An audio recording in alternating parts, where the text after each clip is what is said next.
অনেক কাল আগে এক গ্রামে রাধিকা নামে এক গৃহবধূ বাস করত।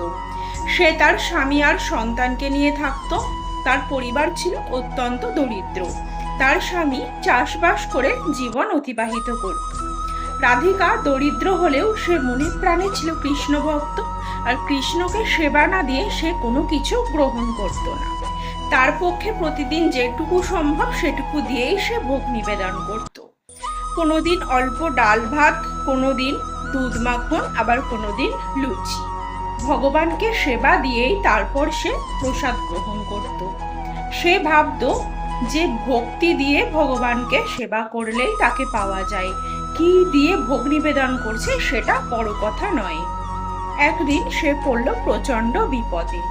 তার একমাত্র ছেলে প্রচন্ড অসুস্থ হয়ে পড়ল।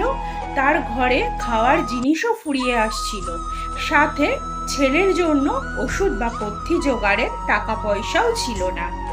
সেই সময় ভগবানের কাছে সে কোনো ভোগও দিতে পারল না। অত্যন্ত মন খারাপ করে ঠাকুরের সামনে হাত জোড় করে কাঁদতে লাগলো যে ভগবান, আজকে আমার দারিদ্রতার কারণে এই অবস্থা, তুমি আমাকে ক্ষমা করো। মায় হঠাৎ সদর দরজায় টোকা পড়লো। সে ভাবলো এই সময় কে এসেছে, যে দরজা খুলে দেখলো একজন ভিখারি বৃদ্ধ। সে বলছে, মা, অনেক দিন কিছু খাইনি, খুব খিদা লেগেছে, একটু কিছু খেতে দাও। সে ভাবলো কি দেওয়া যায়, ঘরে তো কিছু নেই।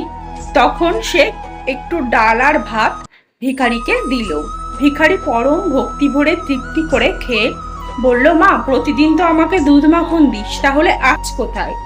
এই কথা শুনে তো রাধিকা প্রচন্ড অবাক হয়ে গেল। সে দেখলো ভিখারির মুখটা আস্তে আস্তে নীল হয়ে যাচ্ছে, আর হাতে বাঁশির রেখা দেখা যাচ্ছে।